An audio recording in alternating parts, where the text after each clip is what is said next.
15 April 1912 रोजी Titanic जहाज Atlantic समुद्रात Titanic ship drawn in Atlantic कसे आणि का बुडाले हे आता जहाजावरील हॉलिवूड चित्रपटामुळे अख्ख्या जगाला कळाले आहे। टायटॅनिक अपघातग्रस्त होऊन बुडालं हे खरं, पण बुडाले म्हणजे नेमकं किती खोल पाण्यात गेलं?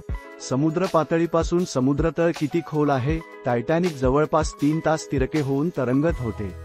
शेवटच्या काही सेकंदात ते जहाज पाण्यात शिरले, खाली जात शेवटी 12,000 फूट खाली गेले। मग समुद्रतळ गाठला। 12,000 फूट म्हणजेच 3 किलोमीटर आणि 800 मीटर इतकी भयानक खोली होती। विचार करा, हेच अंतर समुद्रतळ गाठायला लागतं म्हणजे किती खोली असावी? ही जवळपास 4 किलोमीटर खोली जर अटलांटिक समुद्राची असेल तर मग नेमका समुद्र असतो तरी किती खोल? जगन्मान्य अशी समुद्राची जागतिक सरासरी खोली ही 3800 ते 4000 मीटर अशी मानली जाते। सन 1875 म्हणजे आजपासून 150 वर्षांपूर्वी, म्हणजेच टायटॅनिक बुडायच्या आधी 37 वर्षे, HMS चॅलेंजर जहाज पॅसिफिक एके ठिकाणी थांबले। नेहमीप्रमाणे नांगर टाकून थांबायचा विचार केला। तो नांगर भुर्रकन दोरखंडासहित समुद्रात गेला। मग त्यांनी नांगर शोधण्यासाठी दुसऱ्या दोरखंडाला एक जड असा हुक बांधून समुद्र तळाला सोडला, जेणेकरून त्या हुकमध्ये नांगर अडकेल, मग वर खेचता येईल। ते नाविक दोरखंड सोडू लागले, पण तळ काही लागेना। त्यांनी दोरखंडाला अजून दोरखंड जोडले, परत ते पाण्यात सोडू लागले। आता मात्र दोरखंड संपले, तळ काही लागल्याचे स्पष्ट होत नव्हते। त्यांनी इतकं खोलपर्यंत कधीच कान्ही सोडले नव्हते की ऐकलेही होते। कंटाळून त्यांनी दोरखंडवर ओढायला सुरुवात केली। वर खेचता त्यांनी दोरखंड मापायला सुरुवात केली। त्याची लांबी 8 किलोमीटर 184 मीटर इतकी भरली। विशेष म्हणजे इतक्या अंतरानंतर ही तळ लागला नव्हताच, याची रेकॉर्डवर नोंद केली। 84 मीटर इतकी नमूद केली। पाण्याच्या पृष्ठभागावरून खाली 8.25 किलोमीटर गेल्यावरही तळ लागत नाही। सन 1951 चॅलेंजर 2 ने हे नेमकं चॅलेंजर द्वीप आहे तर किती खोल हे बघायचं ठरवलं।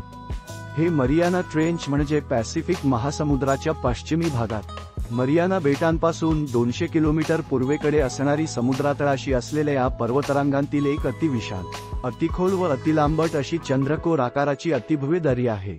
याच दरीतील खोल जागा म्हणजे चॅलेंजर द्वीप। योगायोगाने दुसरे जहाजही चॅलेंजर 2 नावाचेच होते।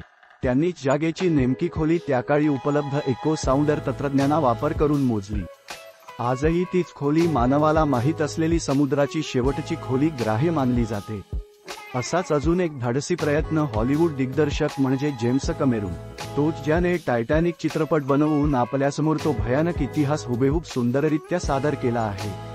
पृथ्वीवरील सर्वात खोल पॉइंट चॅलेंजर द्वीप या नावाने ओळखला जातो। पॅसिफिक समुद्राच्या पश्चिमेला 11.034 मीटर खोल असा हा मरियाना ट्रेंच नावाचा पॉइंट आहे। असं म्हणतात की या पॉइंटच्या तळाशी एव्हरेस्ट पर्वत उभा केला तरी पाण्याच्या स्तरापर्यंत एखादे मैल अंतर शिल्लक राहील। पॅसिफिक समुद्रात सर्वाधिक म्हणजे 25,000 आयलंड्स आहेत। अंटार्क्टिकावर जितका बर्फ आहे तितकंच पाणी अटलांटिक समुद्रात आहे। सर्वाधिक मोठा, खोल आणि जुना समुद्र म्हणजे पॅसिफिक। सर्वाधिक भूकंप आणि ज्वालामुखीचे उगमही याच समुद्राच्या तळाशी आहे। सर्वात तरुण असं वर्णन होणारा समुद्र म्हणजे अटलांटिक। जगातील बहुतांश नद्या अटलांटिक महासागरात लुप्त होतात। जहाजाचं पहिलं पाऊल याच समुद्रात पडलं आणि विमानाची समुद्र ओलांडण्याची पहिली भरारी सुद्धा अटलांटिकवरूनच झाली। जगातली पहिली यशस्वी टेलिग्राफ केबल मोहीम अटलांटिक महासागराखाली 1866 साली बांधण्यात आली। जगातील सर्वाधिक मोठ्या भरती या अटलांटिक महासागरात येतात। कॅनडातील बे ऑफ फुंडी नावाची भरती ही जगातील सर्वाधिक उंच, जवळपास 3 मेजली मानली जाते। या भरतीमुळे न्यू ब्रुन्सविक आणि नोवा स्कॉटिया हे भाग वेगळे होतात। रहस्य आणि गुंतागुंत यामुळे जागतिक चर्चेचा विषय ठरलेला बर्म्युडा ट्रँगल अटलांटिकमध्येच आहे।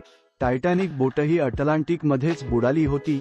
मध्य आणि पूर्व आशियाई देश, आफ्रिका, युरोप, अमेरिका यांना जोडणारे प्रमुख समुद्री रस्ते हिंदी महासागरातून जातात।